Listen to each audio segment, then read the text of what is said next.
പേര് സ്മിത. ഞാൻ പോട്ടയിൽ നിന്നാണ് വരുന്നത്. ഞാൻ 2024 ഫെബ്രുവരി 3-ാം തീയതിയാണ് ഉടമ്പടി എടുത്തത്. ഞാൻ ഉടമ്പടി എടുക്കാനുണ്ടായ എൻ്റെ കാരണം എന്ന് പറയുന്നത് എൻ്റെ മോൻ്റെ രോഗവും രോഗത്തിനുണ്ടായ സൗഖ്യവുമാണ്.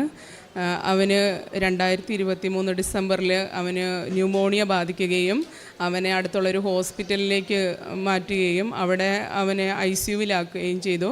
അപ്പോൾ അവന് എല്ലാവരും പ്രാർത്ഥനാ സഹായമൊക്കെ അപേക്ഷിച്ച് എല്ലാവരും പ്രാർത്ഥിക്കുന്നുണ്ടായിരുന്നു. അപ്പോൾ അവനെ അവിടെ വെച്ച് വീണ്ടും അവൻ അവിടെ നിന്ന് കൂടുകയും അത് വേറൊരു ഹോസ്പിറ്റലിലേക്ക് അവന് അസുഖം എന്താണെന്ന് തിരിച്ചറിയാൻ പറ്റാതെ വരികയും അവന് തീരെ ബുദ്ധിമുട്ടാവുകയും ചെയ്തു. അപ്പോൾ അവനെ ആംബുലൻസിലാണ്, ഓക്സിജനൊക്കെ വെച്ച് ആംബുലൻസിലാണ് അവിടുന്ന് കൊണ്ടുപോയത്.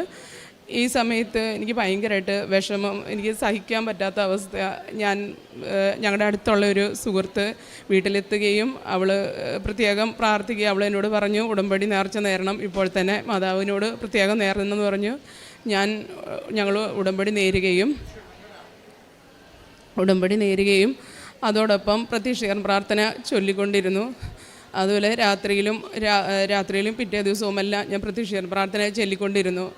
രാവിലെ ആയപ്പോഴത്തേക്കും അവൻ്റെ അസുഖത്തിന് മാറ്റം വന്നു തുടങ്ങി. അവൻ ആ മരുന്നുകളോടൊക്കെ പ്രതികരിക്കാനായിട്ട് തുടങ്ങി.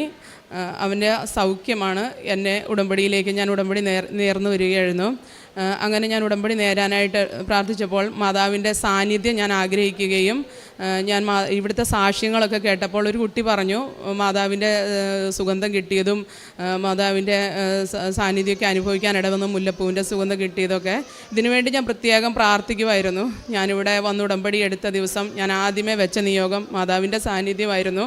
അതുപോലെ തന്നെ എനിക്ക് ഇവിടുന്ന് അത് അനുഭവിക്കാനും കഴിഞ്ഞു. ഇതേ സുഗന്ധം എനിക്ക് പല സ്ഥലത്തുനിന്നും എനിക്ക് കിട്ടി. ഞാൻ രോഗികളെ സന്ദർശിക്കുമ്പോഴും മറ്റുള്ളവർക്ക് വചനമൊക്കെ പങ്കുവെച്ച് കൊടുക്കുമ്പോഴും മറ്റും എനിക്ക് ഈ സുഗന്ധം അനുഭവിക്കാനായിട്ട് സാധിച്ചിട്ടുണ്ട്. മാതാവിനോട് ഇരുന്ന് പ്രത്യേക സമയങ്ങളിരുന്ന് പ്രാർത്ഥിക്കുമ്പോഴും ജപമാല ചൊല്ലുമ്പോഴും ഒക്കെ എനിക്ക് ഈ സുഗന്ധം അനുഭവിക്കാൻ സാധിച്ചിട്ടുണ്ട്.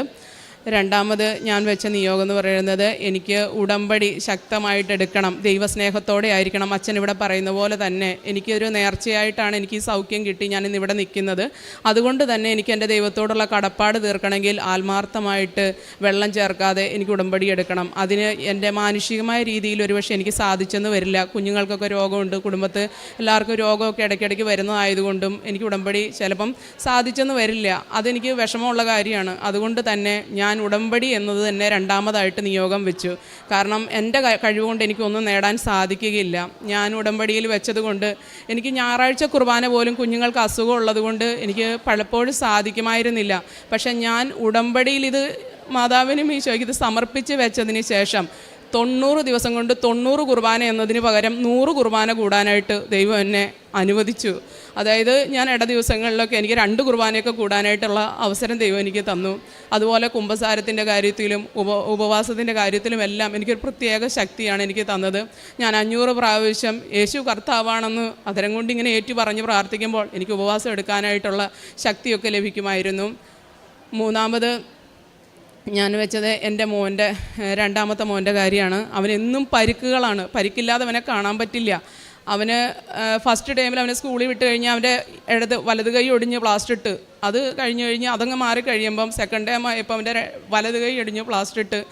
മൂന്നാമത്തെ ടൈമിലായപ്പോഴത്തേക്കും ഞാൻ വിചാരിച്ച് ഇനിയെങ്കിലും ഒരു മാറ്റം ഉണ്ടാവുമെന്ന്. അപ്പോഴത്തേക്ക് സ്കൂളിൽ നിന്ന് വിളി വന്നു. 1-ാം തീയതി തന്നെ സ്കൂളിൽ നിന്ന് വിളി വന്നു. തല പൊട്ടി ചോര ഒലിച്ച് സ്കൂളിലേക്ക് ചെല്ലാൻ പറഞ്ഞുകൊണ്ട് ഞാനിവിടെ വന്ന് ഉടമ്പടിയിൽ വെച്ചു. ഞാൻ മാതാവിനോട് പറഞ്ഞു, അമ്മ ഞാൻ ഇത്രയും നാളും ഇവനെ നോക്കിയിട്ട് എനിക്ക് ഒടിവും ചതവും ഇല്ലാണ്ട് ഇവനെ കാണാൻ കഴിഞ്ഞിട്ടില്ല. ഞാൻ എൻ്റെ കാര്യം കൊണ്ട് ഇനി ഞാൻ നോക്കുന്നില്ല. അമ്മയ്ക്ക് ഞാനിത് വിട്ടു തരികയാണ്. അമ്മ ഇവനെ ഏറ്റെടുക്കണം. അമ്മ ഇവനെ ഏറ്റെടുത്ത് ഞാൻ ഉടമ്പടി ശക്തമായിട്ട് എടുത്തോളാമെന്ന് ഞാൻ പ്രാർത്ഥിച്ചു. ദൈവത്തിൻ്റെ അനുഗ്രഹം കൊണ്ട് എൻ്റെ കുഞ്ഞിന് ഇന്ന് ഒരു പരിക്കുമില്ലാതെ എനിക്ക് കാണാൻ സാധിക്കുന്നുണ്ട്. അതുകൂടാതെ എൻ്റെ ജീവിതത്തിൽ ഒരുപാട് കാര്യങ്ങൾ, വചനം വായിക്കുക, വചനം നമ്മളെ സഹായിക്കുമെന്ന് അച്ഛനിവിടെ പറയുന്നുണ്ട്. വചനം ഞാനിതുപോലെ വായിക്കുമ്പം പല പ്രാവശ്യവും എനിക്ക് വചനത്തിൽ നിന്ന് അനുഗ്രഹം കിട്ടാറുണ്ട്. വചനം എൻ്റെ ഭർത്താവ് ഒരിക്കൽ പൂനെയിൽ വർക്കിൽ സമയത്ത് പെട്ടി തുറക്കാൻ പറ്റാതെ, കൊണ്ടുപോയ സൂട്ട് കേസ് തുറക്കാൻ പറ്റാതെ വിഷമിച്ച സമയത്ത് ഞാനിവിടുന്ന് വചനമേറ്റ് ചൊല്ലി പറഞ്ഞു കൊടുത്തു. ആ സമയം ഏശയ്യാ 22:22 ദാവീദ് ഭവനത്തിൻ്റെ താക്കോൽ അവൻ്റെ തോളിൽ ഞാൻ വെച്ച് കൊടുക്കും, അവൻ തുറന്നാൽ ആരും അടയ്ക്കുകയില്ല, അവൻ അടച്ചാൽ ആരും തുറക്കുകയില്ല. ഈ വചനം ഞങ്ങൾ 3 പ്രാവശ്യം ഏറ്റു ചൊല്ലി പ്രാർത്ഥിക്കുകയും പ്രത്യക്ഷീകരണ പ്രാർത്ഥന ചൊല്ലി പ്രാർത്ഥിക്കുകയും ചെയ്തതിൻ്റെ ഫലമായി ആ ഒരു പ്രതിസന്ധി മാറിക്കിട്ടി. പെട്ടെന്ന് തന്നെ പെട്ടി തുറക്കാനായിട്ട് സാധിച്ചു.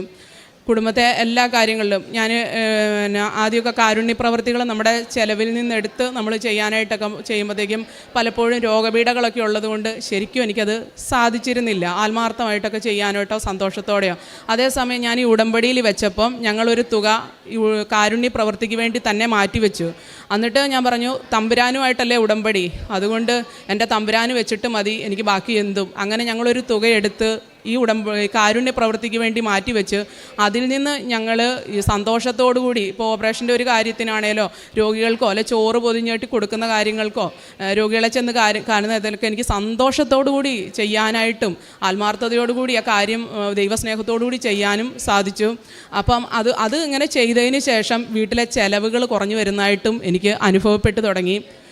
കാരുണ്യ പ്രവൃത്തികളായിട്ട് ഞങ്ങൾ അടുത്തൊരു സ്ഥലത്ത് ഈ അഗതി മന്ദിരത്തിൽ തിങ്കളാഴ്ച ദിവസങ്ങളിൽ ഞങ്ങൾ പോയി ശുശ്രൂഷ ചെയ്യാറുണ്ട്. അവിടെ തളർന്നു കിടക്കുന്ന കുട്ടികളാണ്. ഞാനും ഇടയ്ക്ക് ബെൽറ്റൊക്കെ ഇട്ടുകൊണ്ടാണ് നടക്കുന്നത്. എനിക്ക് നടുവേദനയുള്ള ആളാണ്. പക്ഷേ എങ്കിൽ പോലും അവിടെ തളർന്നു കിടക്കുന്ന ഒരു കുഞ്ഞിനെ എടുത്ത് ഞാൻ മാറ്റി കിടത്തണമെങ്കിൽ എൻ്റെ കഴിവുകൊണ്ട് എനിക്ക് ഒരിക്കലും സാധ്യമല്ല. പക്ഷേ ഞാൻ ആ കുട്ടിയെ എടുത്ത് തളർന്നു കിടക്കുന്ന കുട്ടിയെ എടുത്ത് അടുത്ത കട്ടിലേക്ക് മാറ്റി കിടത്തുമ്പോൾ ഞാൻ ഒരൊറ്റ വാക്കേ പറയുള്ളൂ, ബലവാനായ കർത്താവേ എന്നെ ബലപ്പെടുത്തണേ എന്ന്. എവിടുന്നാണ് എനിക്ക് ആ ബലം കിട്ടുന്നതെന്ന് എനിക്ക് തന്നെ അറിയില്ല. അത്രയേറെ ദൈവത്തിൻ്റെ സാന്നിധ്യം ഞാൻ അനുഭവിക്കുന്നുണ്ട്.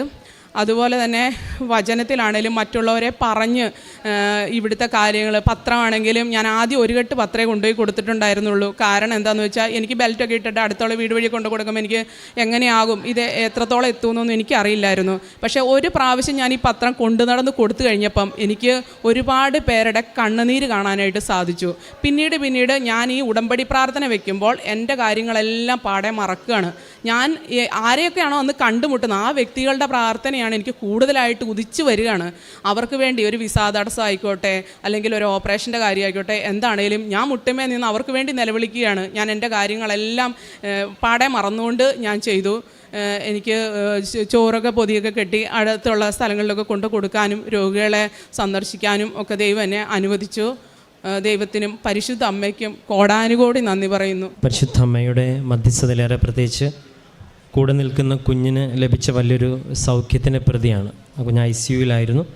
അപ്പം അന്ന് ഉടമ്പടി എടുക്കാമെന്ന് പ്രാർത്ഥിച്ചതിൻ്റെ ഫലമായിട്ട് ഇവിടെ ഒന്ന് സാക്ഷ്യം പറഞ്ഞേക്കാം എന്ന് പ്രാർത്ഥിച്ചതിൻ്റെ ഫലമായിട്ട് ഇവിടെ ഇന്ന് ആ സാക്ഷ്യം പറയുവാനും ഒപ്പം ഉടമ്പടി എടുത്തതിന് ശേഷമുണ്ടായ ആത്മീയവും ഭൗതികവുമായ അനുഗ്രഹങ്ങളെക്കുറിച്ച് പറയുന്നത്. എന്തുകൊണ്ടാണ് എല്ലാവരും ഒരു സ്വാഭാവിക യുക്തി എന്ന് പറയുന്നത്, നമുക്കൊരു ബുദ്ധിമുട്ടും പ്രത്യേകിച്ചൊരു രോഗത്തിൻ്റെ മൂർധനാവസ്ഥയിലൊക്കെ ആകുമ്പോൾ നമ്മൾ എല്ലാവരും പറയും എല്ലാ ദൈവങ്ങളെയും നമ്മൾ വിളിക്കും, എല്ലായിടത്തും നമ്മൾ നേർച്ചകൾ നേരും.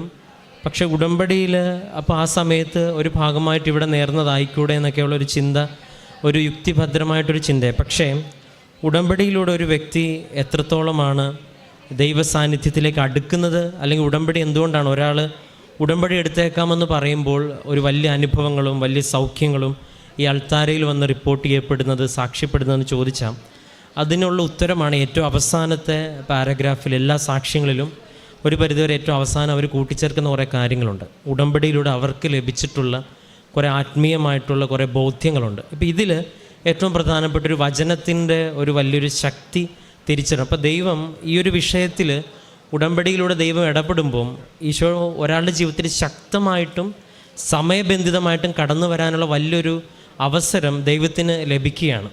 അതുകൊണ്ട് തന്നെയാണ് ഉടമ്പടിയിലെ സാക്ഷ്യങ്ങൾ അനുദിനം വർദ്ധിക്കുവാനുള്ള കാരണം ഇതുതന്നെ. കാരണം ഈ കാലഘട്ടത്തിൽ ഒരാളുടെ ജീവിതത്തിൽ ദൈവത്തിൽ ഇത്രത്തോളം ശക്തമായിട്ട് സമയബന്ധിതമായിട്ട് ഇടപെടാനായിട്ട് ദൈവം തന്നെ നമുക്ക് പരിശുദ്ധ അമ്മയെ മധ്യസ്ഥയാക്കി തന്ന ഈ ഒരു അനുഗ്രഹം വളരെ വലിയ ശക്തമാണ്. അതാണ് ഏറ്റവും അവസാനം ഒരുപാട് വചനങ്ങൾ പറഞ്ഞ് പ്രാർത്ഥിക്കുമ്പോൾ അത് വെറുതെ പ്രാർത്ഥിച്ചത് മാത്രമാണ്. അതിൻ്റെ അഭിഷേകത്തിൽ മറ്റുള്ളവരെ സഹായിക്കാനായിട്ട് ഇറങ്ങിത്തിരിക്കുവാനുള്ള പ്രത്യേക അഭിഷേകം. രണ്ടാമത്തെ ഒരുപാട് ഭവനങ്ങളിൽ അവിടെയൊക്കെ ചെന്ന് പത്രപ്രേക്ഷിത പ്രവർത്തനത്തിനാണ് ചെല്ലുന്നതെങ്കിലും അവിടെയൊക്കെ കണ്ണീരുകളെല്ലാം കേട്ട് സ്വന്തം കാര്യങ്ങൾ പോലും മറന്ന് മറ്റുള്ളവർക്ക് വേണ്ടി മുട്ടൂത്തി പ്രാർത്ഥിക്കുവാനായിട്ടുള്ള അഭിഷേകം. കൂടുതൽ സമയം ദിവ്യബലി, ഇപ്പോൾ ഒരു 90 ദിവസം 100 ബലി എന്നൊക്കെ പറയുമ്പോൾ അത് ബലിയുടെ സമയത്തിൻ്റെ കണക്കല്ല നമ്മൾ ഉദ്ദേശിക്കുന്നത്. ആ വ്യക്തി അത്രത്തോളം തൽപരയായിട്ട് ബോധ്യത്തോടെ ഇതിലൊരു കൃപയുണ്ടെന്ന് മനസ്സിലാക്കി ആ ബലികൾ അർപ്പിക്കുന്നുള്ളൂ. അപ്പം നമ്മൾ ക്രിസ്ത്യൻ പശ്ചാത്തലത്തിൽ അറിയാം, വിശുദ്ധ ബലിയാണ് ഒരു ക്രിസ്തീയ ജീവിതത്തിൻ്റെ ഒരു കേന്ദ്ര ബിന്ദു എന്ന് പറയുന്നത്. അപ്പം അത്രയും ഫോക്കസ് ആയിട്ട് എന്തെല്ലാം കാര്യങ്ങൾ മാറ്റിവെച്ചിട്ടായിരിക്കും വ്യക്തിപരം. അപ്പം അങ്ങനെ ഒരു വ്യക്തിയെ പൂർണ്ണമായിട്ടും പരിശുദ്ധ അമ്മ ക്രിസ്തുവിലേക്ക് അടുപ്പിക്കുന്ന ഒരു കൃപാവര പദ്ധതിയാണ്. അതിന് ഈ കുഞ്ഞ് ഒരു പ്രാർത്ഥനയുടെ ഒരു കാരണമായെന്നുള്ളതാണ്. പിന്നീട് വന്ന ഓരോ കാര്യങ്ങളിലും ആ കുഞ്ഞിനോടൊപ്പം വലിയ അനുഭവങ്ങൾ രേഖപ്പെടുത്തുകയും ചെയ്യുന്നുണ്ട്. അപ്പം മാതാവ് ഇങ്ങനെ ഉടമ്പടി എടുക്കുന്നവരോടൊപ്പം സാന്നിധ്യമായിട്ടും അത് സുഗന്ധാഭിഷേകമായിട്ടും വചനം വായിക്കുമ്പോൾ കൃപയായിട്ടുമൊക്കെ ഇങ്ങനെ സഞ്ചരിച്ച് ഓരോ വ്യക്തിയും ഈ അൾത്താരെ കൊണ്ടുവന്ന് നമ്മുടെ മുൻപിൽ നിന്ന് സംസാരിക്കുമ്പോൾ മാതാവ് എത്രത്തോളം തൻ്റെ പ്രത്യക്ഷീകരണത്തെ ഓൺ ചെയ്യുന്നുണ്ട്. രണ്ടാമത്തത് നമ്മുടെ ജീവിതത്തിൽ ക്രിസ്തുവിനെ നൽകാനായിട്ട് മാതാവ് എത്രത്തോളം തീക്ഷ്ണമതിയാണെന്നുള്ള വലിയൊരു സന്ദേശമുണ്ട്. അപ്പോൾ എത്രയും വേഗം ലഭിച്ച ഈ സൗഖ്യത്തിനും ഒപ്പം പരിശുദ്ധ അമ്മ നൽകിയ സാന്നിധ്യത്തിനും